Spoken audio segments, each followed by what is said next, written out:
Okay, so we look at IIP3 and cascaded stages. So before that, let's just go back and revisit what we did last class. So we know that because of some kind of nonlinearity, your if you plot your output amplitude versus input amplitude in dB scale, you'll get some kind of compression, and the point where it falls by 1 dB is called the 1 dB compression point. Let's assume that's this. And we calculated it, right? We assumed a third order nonlinearity and we calculated your P1 dB to be root of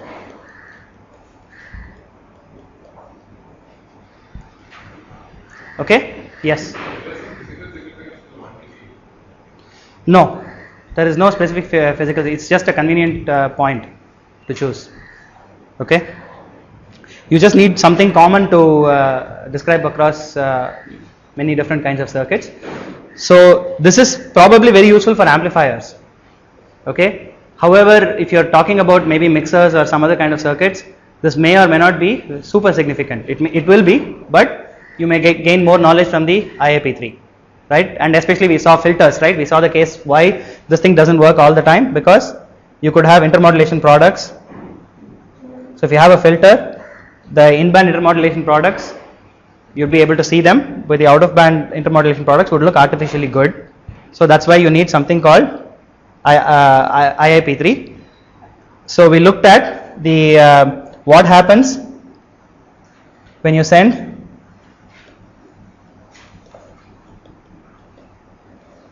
a sum of cosines, that is two frequencies, into a nonlinear system. Okay, and we saw that you'll get a bunch of components. So you'll get omega 1 and omega 2 components, right? And those are the fundamentals, and they'll have a gain of alpha 1 plus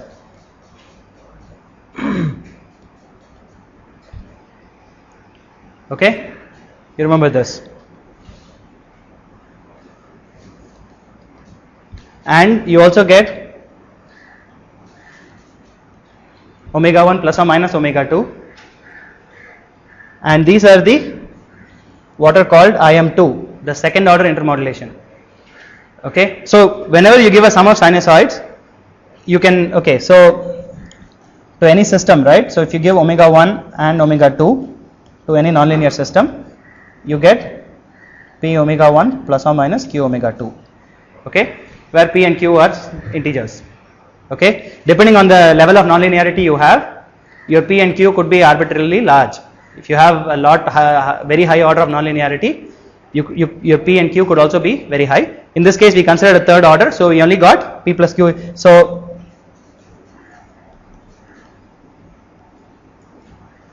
okay, p plus q is the intermodulation order. So if you have omega 1 plus or minus omega 2, p and q are both 1, so the order is 2.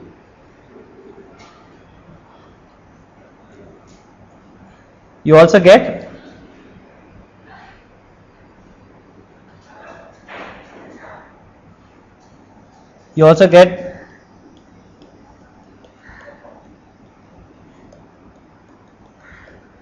omega 1, okay, when you have a third order nonlinearity. And these are called the IM3 products.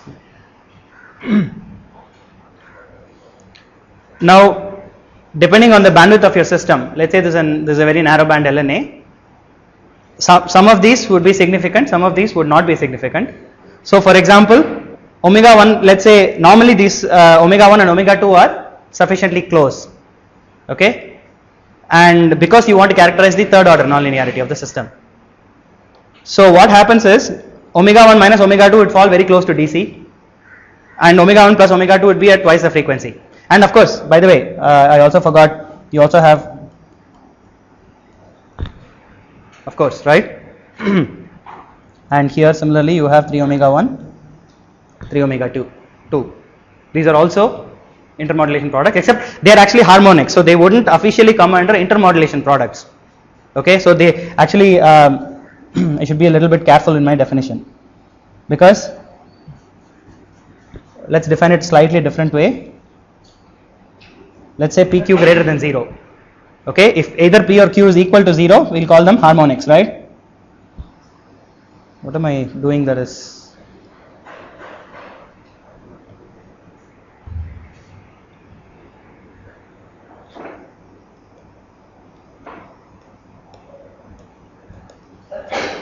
So these are the harmonics, right? So you get 2 omega 1 and so on. Okay, so and we saw that, let's say omega 1 minus omega 2 falls very close to DC. Similarly, omega 1 plus omega 2 falls close to the 2 omega 1 or 2 omega 2 and so on. And let's say the operating frequency of this is actually close to omega 1. So you're interested in the components which fall close to omega 1 or omega 2. And those are 2 omega 1 minus omega 2 and 2 omega 2 minus omega 1. Is that clear? So those are the prime ones we are interested in primarily. Okay. Why are you calling it third harmonic?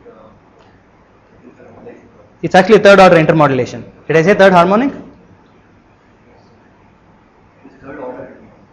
Yes, this is the third order intermodulation. Will measure the effect of second harmonic. Like 2 omega 1 impact.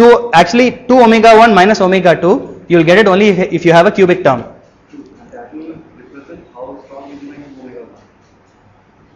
No. No, because if you don't even need to give us, if you give pure sinusoids at the input, right? At the output you get some components at 2 omega 1 minus omega 2 and 2 omega 2 minus omega 1. Okay, they won't be a reflection of how strong your second harmonic is, right? It's why would you think that they are a function of the second harmonic? Because of the fact that you get the 2 omega? No, because okay, if you cascade two nonlinear systems. We are going to come to that towards the end of today's class.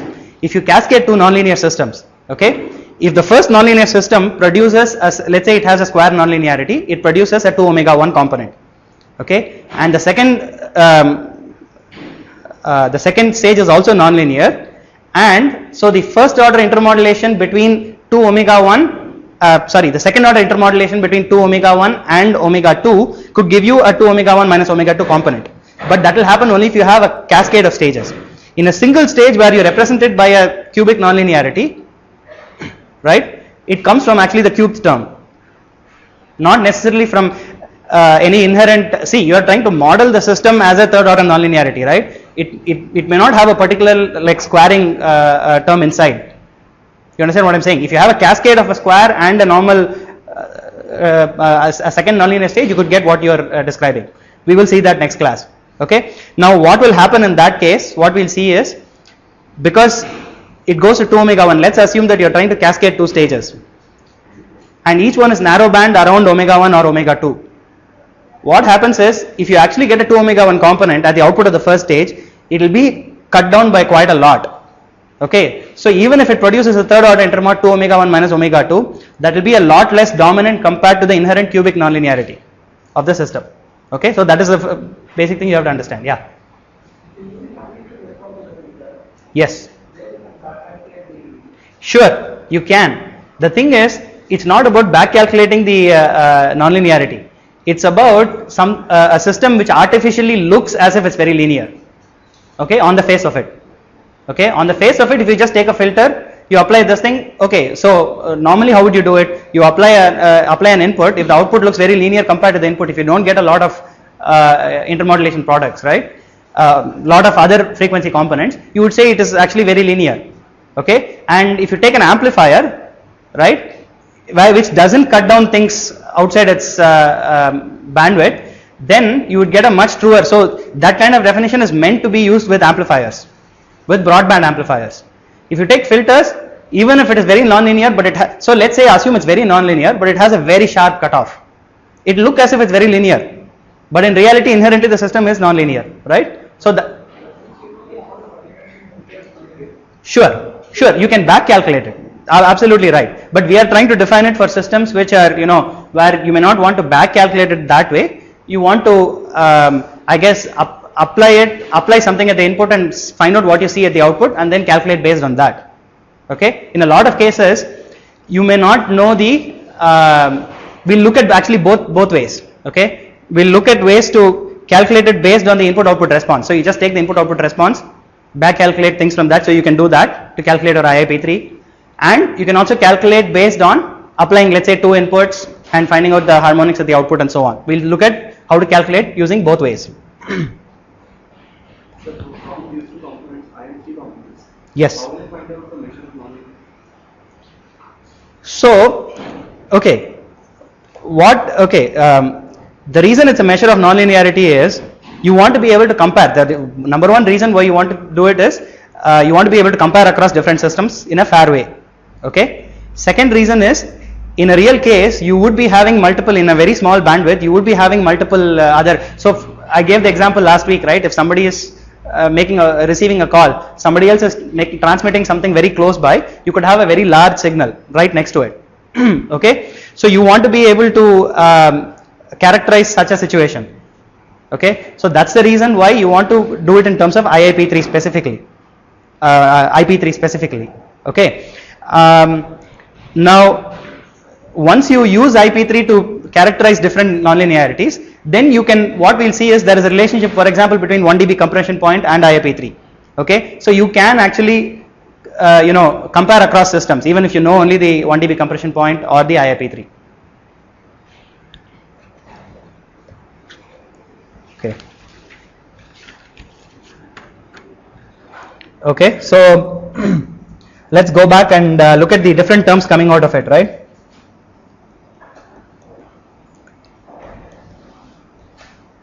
So let's assume the input output response is alpha naught plus alpha 1 x of t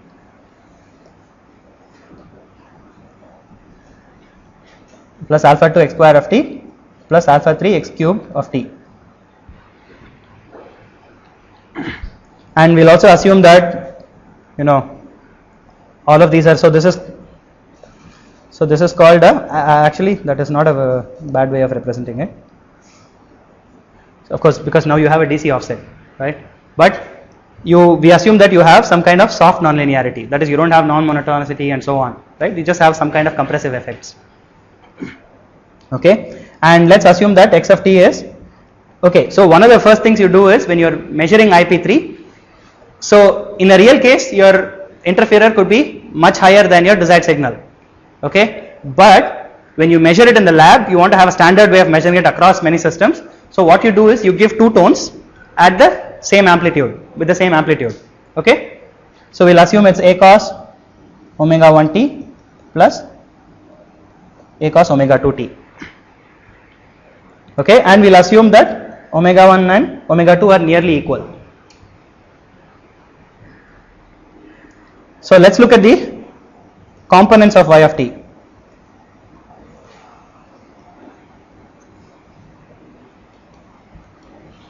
So first of all, you have DC components. What do you have? DC components is of course alpha naught. Okay, and we saw last week, right? Even orders will also give DC components. So in this case, because we have just taken a second order system, you'll get a DC component from the second harmonic term. Because you'll get a cos squared and you write it as 1 plus cos 2, right? Cos 2 omega. So you'll get a DC term from that. Okay, and this is of course the output bias, and this is your offset. And the larger the more number of terms, even order terms you consider, the larger the offset. Okay, the more accurate actually, because the extra offset added by those larger terms will also fall. Okay, how about the fundamental? So we saw that you have alpha 1 plus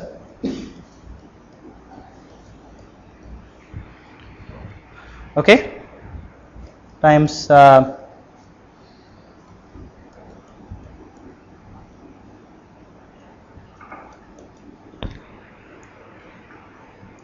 okay, and this is your desired gain term alpha 1, right? Ideally you want only alpha 1, and this is your third order intermodulation product, and that will give you sorry, not your third order, it's not an intermodulation product, it's your compression or expansion depending on the sign or sign of alpha 3, okay.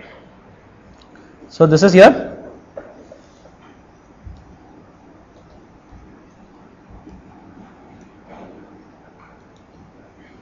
compression. So some amplifier has a characteristic where it is expanding, Okay. and it is coming back. Okay. So in that case, we will take expanding 1 dB term as a criterion.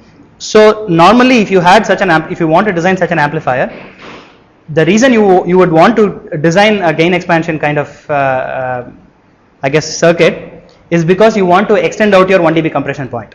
Okay. So what you'll get is you'll get I think we showed this last week. So you'll get a term like this. Sorry, your input output will look like this. So let's say not output power versus input power, right? I think last time we looked at, so no, it just compresses normally like this, and so you might get something like this, right?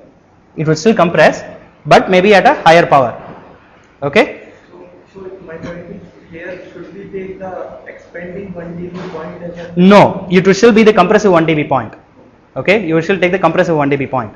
Now, the thing is, the way you would get gain expansion is one of those ways is by making alpha 3 as positive.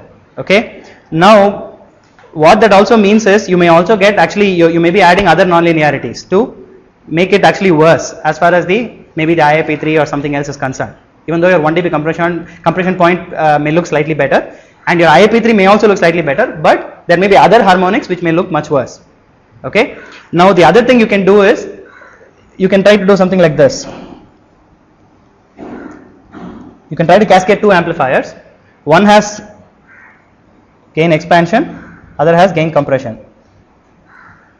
You can try to do something like that, okay, to extend out your overall P1 dB. Okay, but you have to be careful because so far if you see we have actually been looking at just the magnitude of your output. You will get phase distortion, okay, and eventually what you'll see is phase distortion will end up affecting your nonlinearity a lot more, okay, if you do something like this.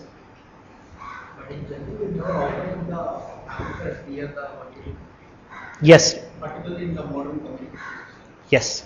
So if you take LNAs or systems like that, you probably will never operate it near the 1 dB compression point. Yes, yes.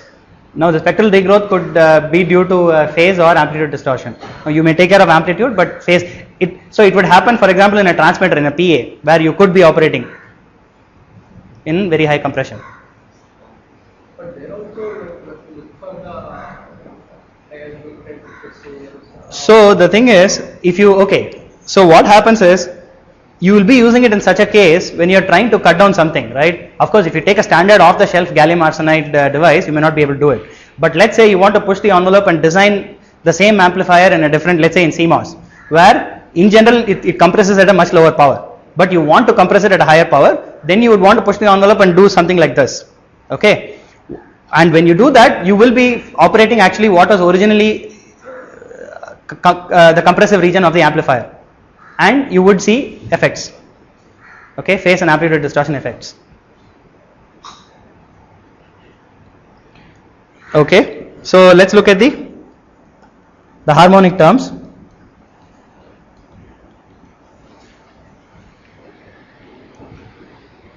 So for the second harmonic,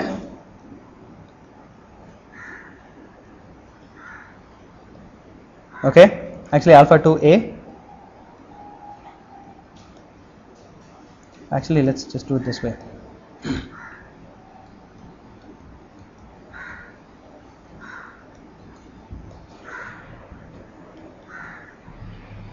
The third harmonic is alpha 3 A cube by 4 times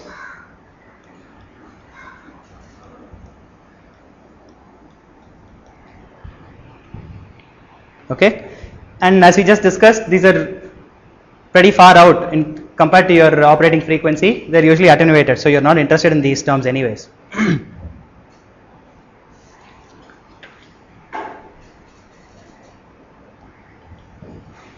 So then let's look at IM2. So IM2 happens to be proportional to alpha to a squared.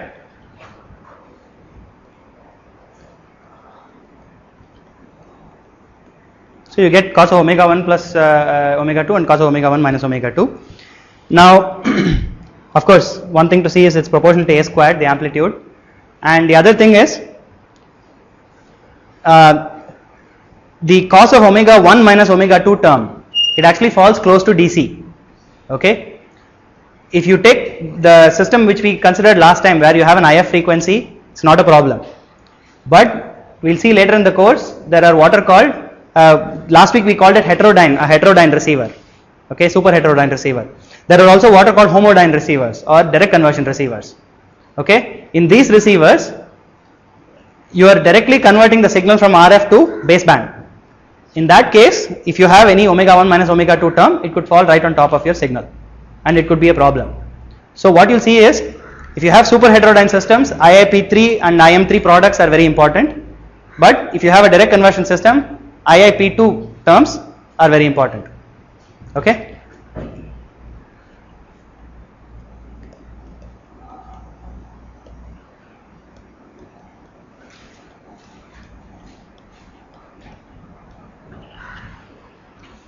Okay, so you have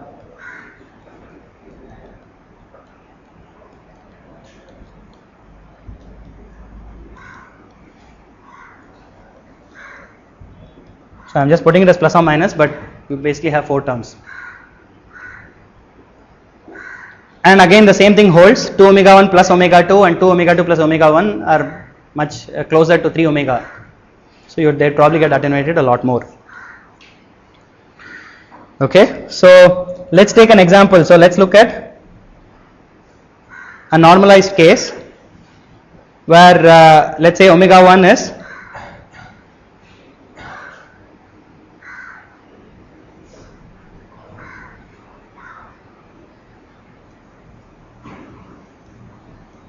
let's consider just normalized frequencies, right? So omega 1 is 10 and omega 2 is 11. So the components you'll get at the output are, so you'll get the fundamental gain terms 10 and 11. Okay, then you'll get the second,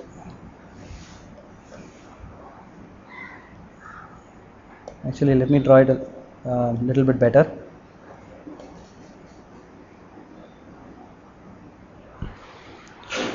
Okay, then what do you get? 2 omega, what is 2 omega 1 minus omega 2? It's 20 minus 11, which is 9. Okay, so you get a 9 term. And what is 2 into omega 2 minus omega 1, which is 12. Okay, what is omega 1 minus omega 2 minus omega 1, which is 1. So draw the x-axis, so you get something at 1. Omega 1 plus omega 2, you get something at 21. Okay, then you get 3 omega 1 term, which is 30. Okay, so 2 omega 1 plus omega 2, which is 31. You get a 32. 2 omega 2 plus omega 1 and 33, which is 3 omega 2. So it looks something like this. So you'll see, you'll get a bunch of products, right? It won't look clean anymore. Okay, so now we have so far been talking of IM3. Okay, so we'll define what is called IIP3, which is called the input referred intermodulation product, third order intermodulation product.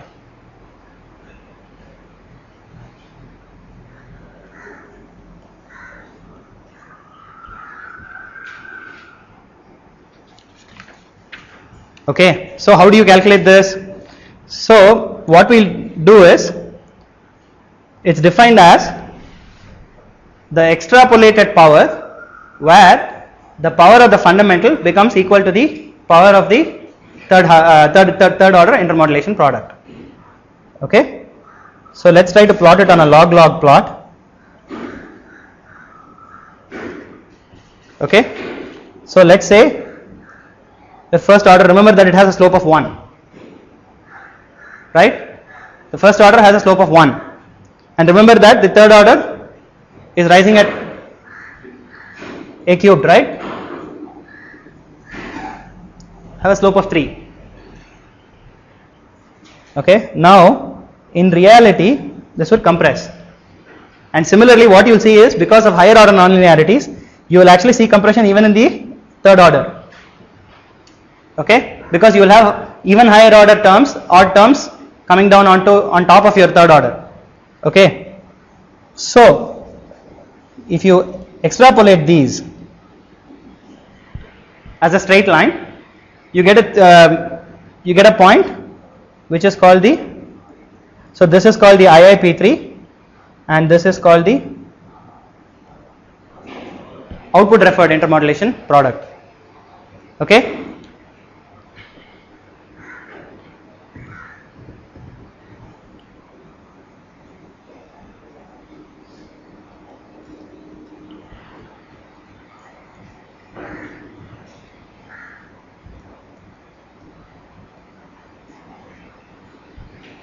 right? So those are the two curves we are plotting. So alpha 1a was the gain, right, of the fundamental. Okay, so and remember the definition of IIP3 requires you to use equal amplitudes, okay, and two tones. It's called, quite often you'll find people calling it a two-tone test. So they'll ask you, have you performed the two-tone test on the LNA, right? Because you're giving two equal tones. Okay, let's try to find an expression for IIP3. So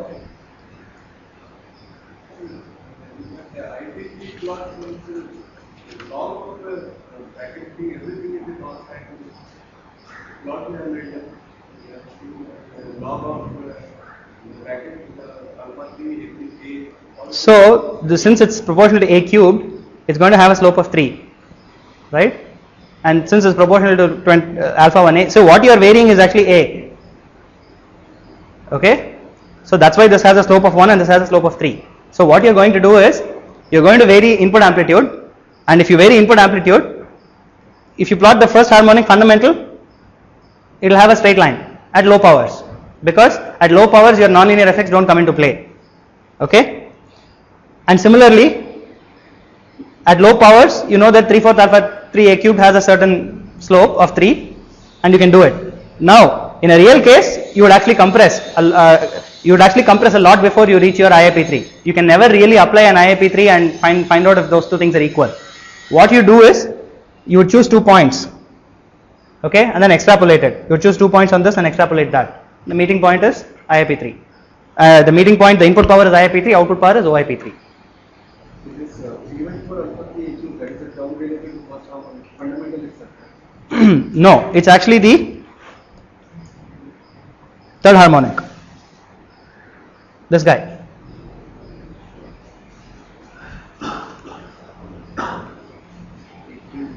Yeah. Okay. Okay, so it's quite easy to calculate it, right? So the power, let's say the power is AIP3. So obviously, since the two things are equal, the gain here is alpha 1 times AIP3 is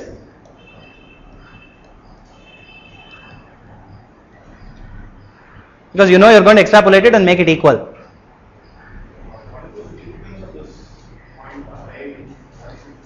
So what you'll see is your IIP3 is actually going to be a function of alpha 1 and alpha 3. So your first and third order cubic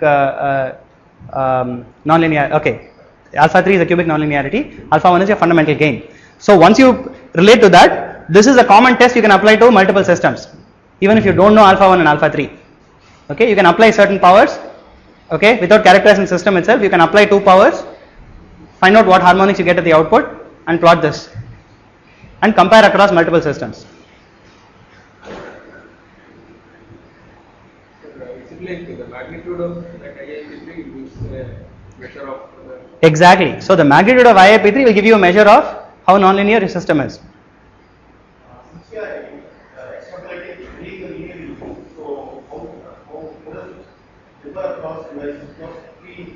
take the nonlinearities and do some.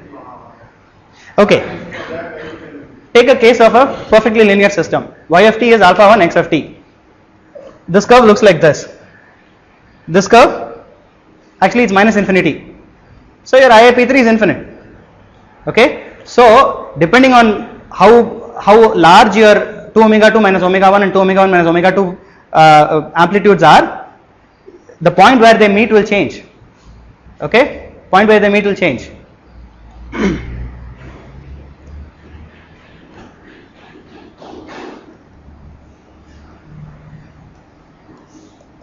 Ah, 4 by 3.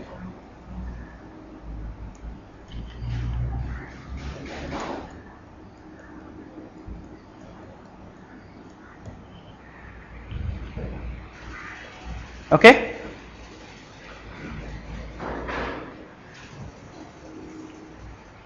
So if you use system alpha 1, alpha 3, you will never know.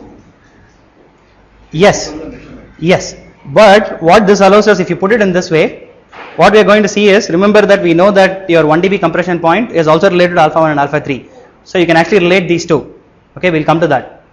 Okay, so it is a way of, the reason we are putting it in terms of alpha 1 and alpha 3 is because we are going to, what we are going to do is, we are going to use this relation to try to find out what tests we can do on the system. Yes. If in my case only third harmonic is dominating, Okay. can I directly find the SNDR using this curve? Yes. Yes, you can. Spacing will be just the SNDR. Yes. That's right.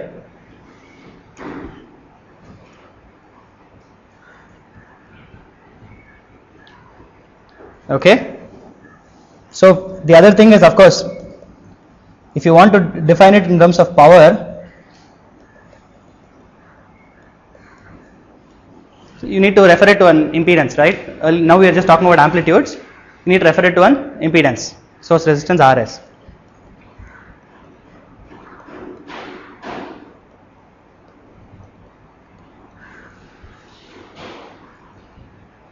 Okay.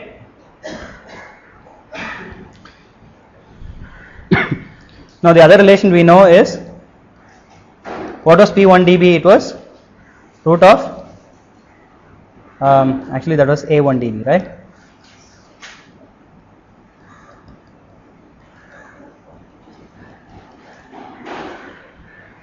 Is this right? 0.145 alpha 1 or alpha 3, right?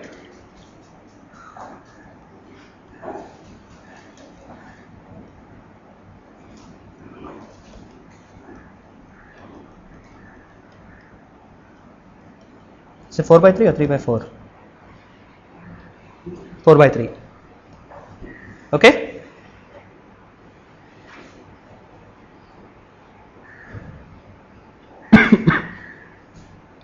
So what you'll get is your, I think it differs by approximately 9.6 dB.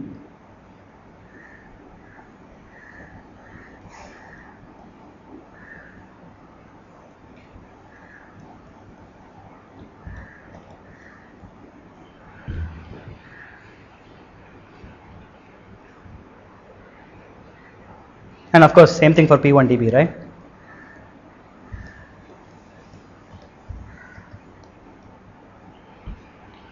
Okay, so this is one relation. So we managed to relate your P1 dB to your IIP3. Okay, so now let's see how you can measure IIP3.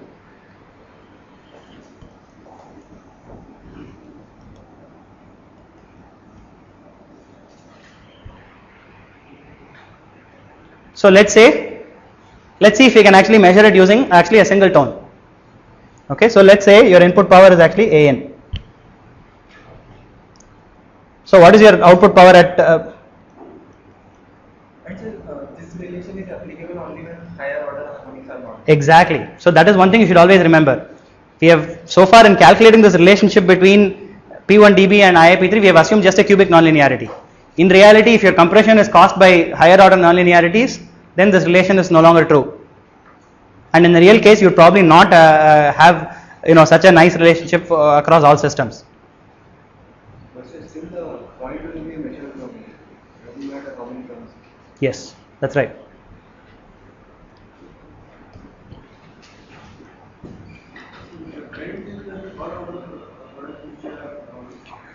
Yes, that is due to higher order. We have assumed a cubic. If you assume a cubic, you'll never get a bend. It will keep going.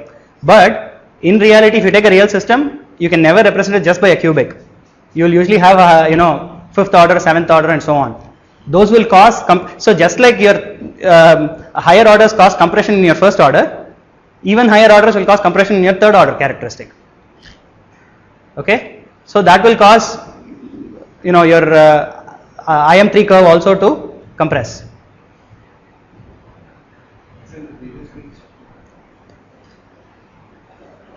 Yeah. Why? No. This one is also square, actually.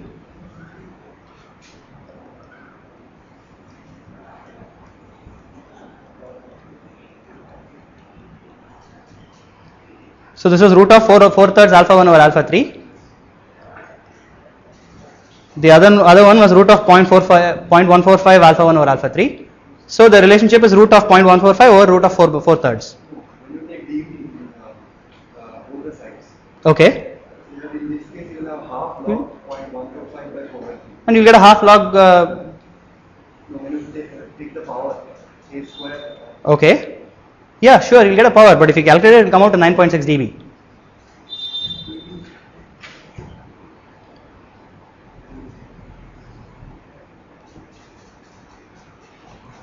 Okay.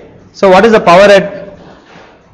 So let's call it a omega 1 omega 2. So we don't know that power yet, but that's what you're going to measure.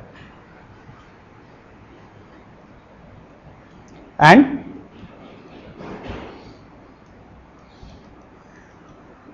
so let's say your IM3 amplitude is a IM3.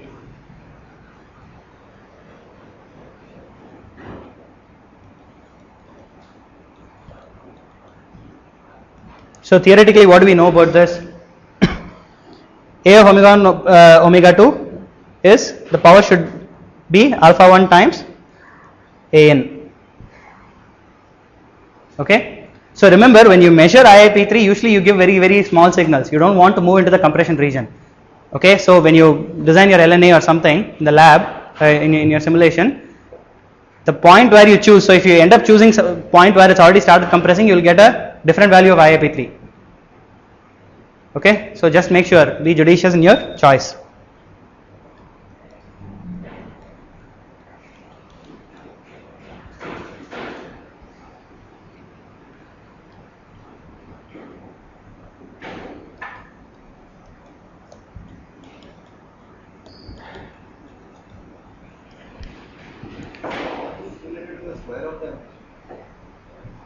Which power? What is the Yeah, the power, output power. and what is A? A is the amplitude. But now, okay, so let's do it this way. So let's just call it this. You're right. Good point. Because we are talking about amplitudes, we should compare amplitudes.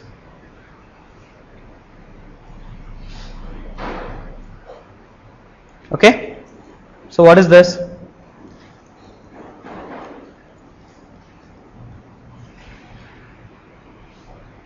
Okay. So if what you do is you give a certain input amplitude, you're going to measure the fundamental gain. Okay. You're going to measure the power, the amplitude of the intermodulation product. Okay. So you have a clear relation between AIP3 and I mean you have a clear expression for AIP3. So this is a easy way of measuring AIP3 using just a single power. You don't have to take, if you want to extrapolate, draw the graph, you have to measure at 2 powers. This may be an easy way to measure it using single powers. Okay. Okay. So let's see what else can we do. So let's see. Let's just take 20 log on both sides.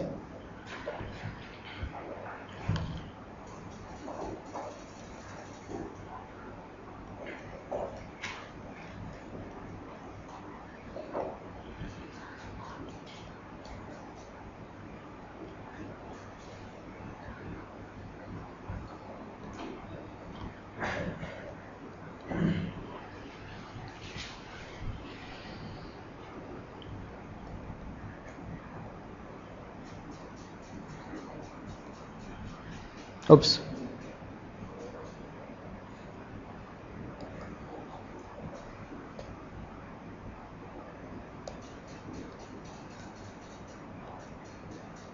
So you're going to divide by half on all sides.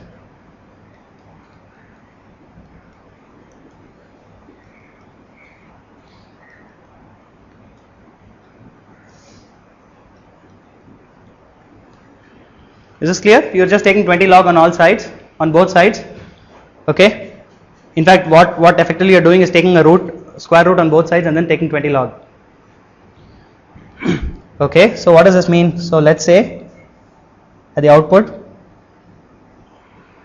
Okay. So you get this. These are omega 1 and omega 2. Okay. These are your IM3 products.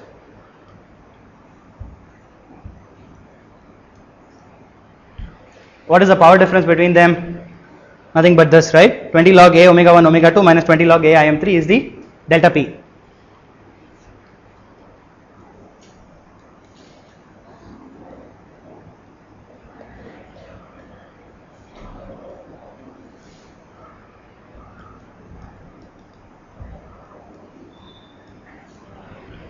Okay, this is a very simple relation in terms of power quantities. Okay.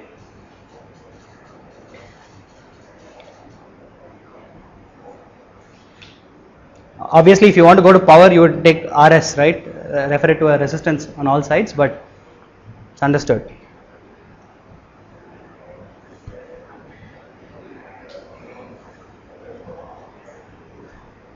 Okay. So let's see one more method to calculate this.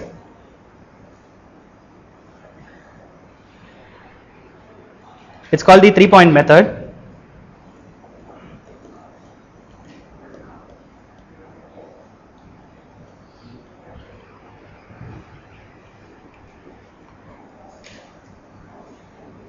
So what we're going to do is, so let's assume your nonlinearity is something like this.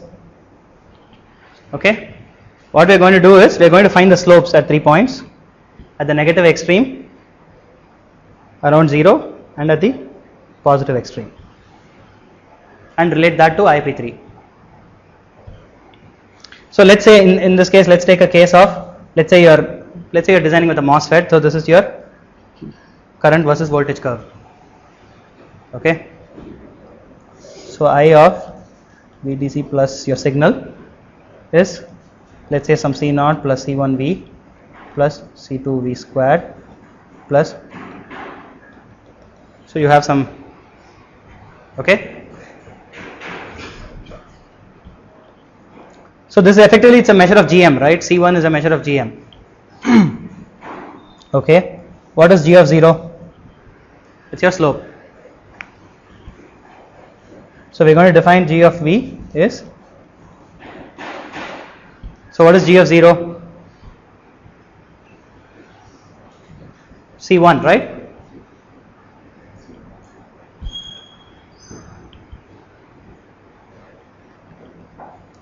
First of all, actually, what is G of V in general? It is C1 plus 3C3 V squared. Okay, that is G of V in general. G of 0 happens to be C1. So let's say these are the 2 points we are calculating at, right? Minus V and plus V.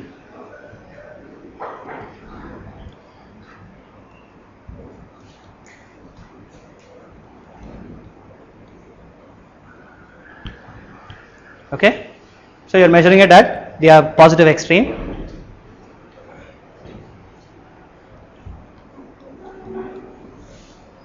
And the negative extreme. So what is negative extreme? Of course, gives you minus.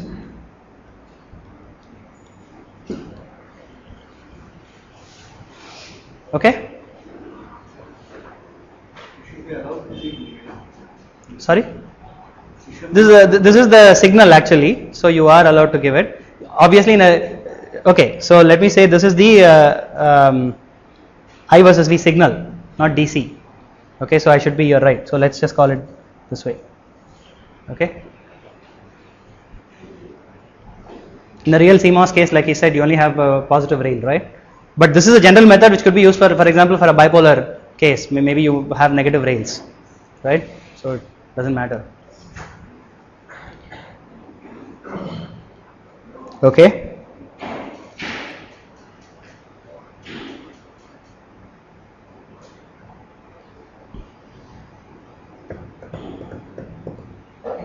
Now, with these three curves, right? With these three equations, obviously you already know C1 in terms of G of 0. What you are measuring is G of V, right? At these 3 points. So you already know G of 0 is C1. Using these two, you can calculate C3 and C2 in terms of G of plus V and G of minus V. Okay, so you can calculate, of course, C1 is G of 0. C2 happens to be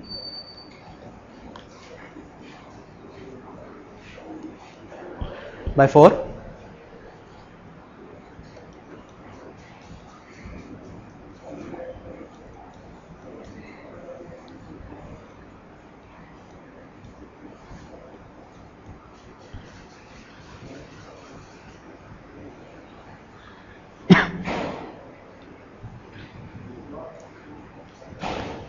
Okay, is that clear? So you got it in terms of V. Now what do you know about your IIP3? You already know if you have something like this, your IIP3 is 4/3, in our previous case we used alpha, in this case I use C because you're doing current versus voltage, but yeah, you know it's 4/3 alpha 1 over alpha 3. Okay, so it's 4/3 C1 over C3.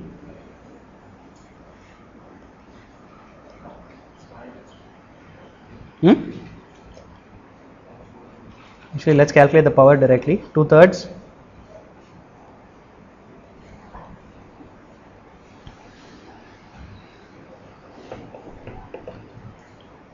so this happens to be 4V squared over RS times G of 0 over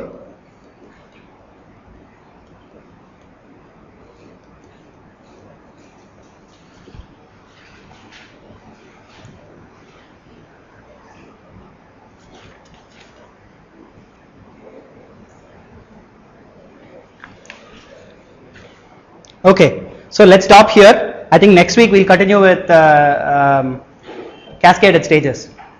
Okay, so what happens to the IIP3 of a cascade? So if you have one block with an IIP3, certain IIP3 second block with an IIP3 what happens, and certain gains, what happens when you cascade them? So we'll look at it next class.